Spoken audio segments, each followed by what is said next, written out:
So Cosmodore was caught lollygagging.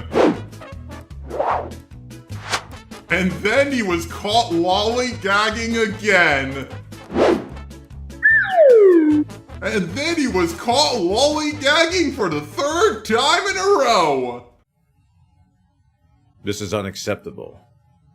For those of you who don't know about the Cosmodore situation, Cosmodore was this guy who did cartoon reviews, and they were pretty damn good. Eventually, Cosmodore started a relationship with a 15-year-old in the States. Cosmodore lived in Germany where the age of consent was 14. But you know, he was also like 4 years older than the girl, and those laws tend to have a bit of, you know, fine print to them. He could have just admitted to it, but he started lying, and then he kept on lying.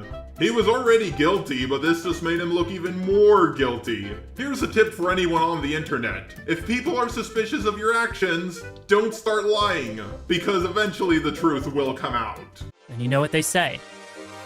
You either die a hero, or you live long enough to see yourself become the villain. Cosmodore was a pretty bad boyfriend, and he attempted to meet up with this 15-year-old. And after he got caught, he started making multiple apology videos. And then he started admitting to doing the same thing a few more times.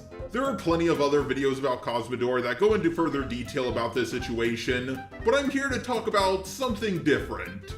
You see, all the underage girls that Cosmodore has been going after are only slightly below the age of 18. Whoa now, before you click that dislike button, I am not making a "it's a femophilia, not pedophilia" argument. I'm just saying I don't understand why he couldn't just find a petite-looking person of age. I'm just saying I've met 25-year-olds who look like they're in their freshman year of high school. This is why the "it's a femophilia, not pedophilia" argument doesn't really work. It's because if you're interested in girls between the age of 15 and 17, then you can easily find a 20-something-year-old who looks like a 15 or 17-year-old.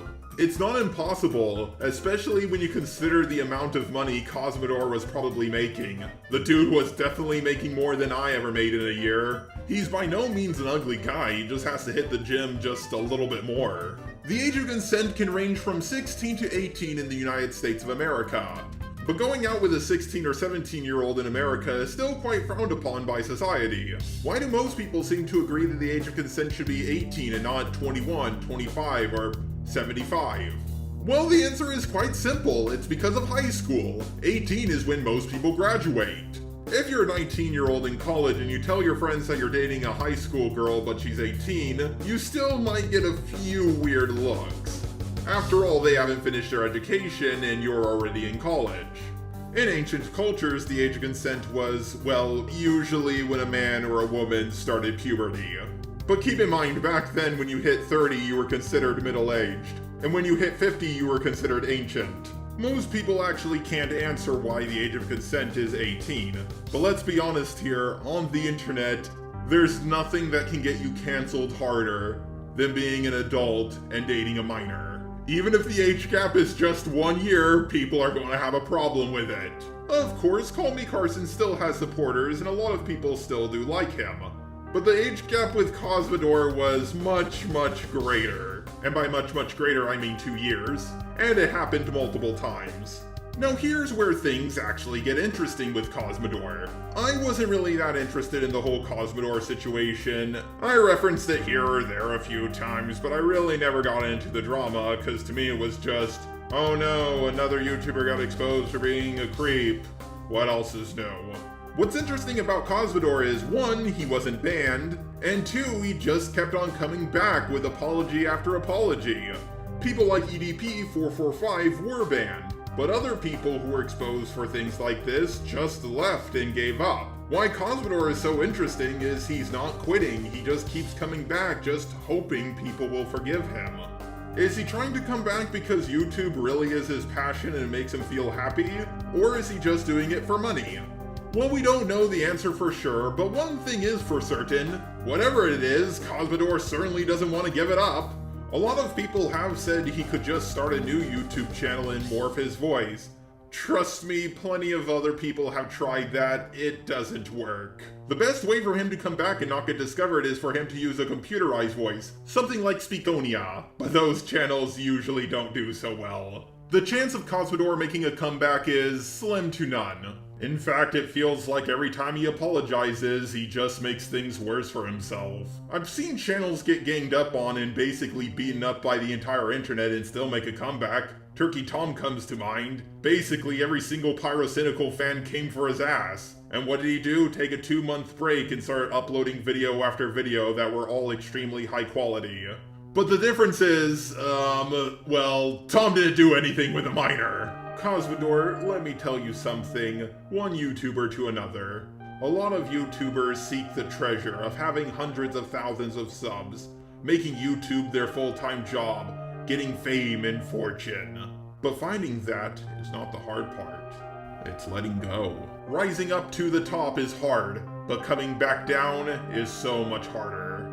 A lot of other commentators who say, Cosmodore, you're disgusting, we just want you to leave, don't actually want him to leave because, let's be honest here, he's a great source of views. Not saying all or most of them do, just that a lot of them do. Which ones don't do it? If they're a friend of mine, or if they're someone you like, then they're totally not doing it. So Cosmodore, speaking from the heart, because I know you actually watch the videos people make on you, it's over. People are just not going to forgive you no matter what you do. People already don't shut up about Donald Trump. We don't need another orange guy on the internet that people won't shut up about because they keep doing stuff. I know you don't want to leave, but you did the one thing that the internet won't forgive. Trust me, more people are willing to forgive someone like O.J. Simpson. I'm sure you know a few people in private who tell you what you did wasn't a big deal. I mean, after all, the age of consent in your country is 14. And you technically didn't do anything illegal. But let's be honest here, Cosmodore, very few of them, if any, are going to defend you in public.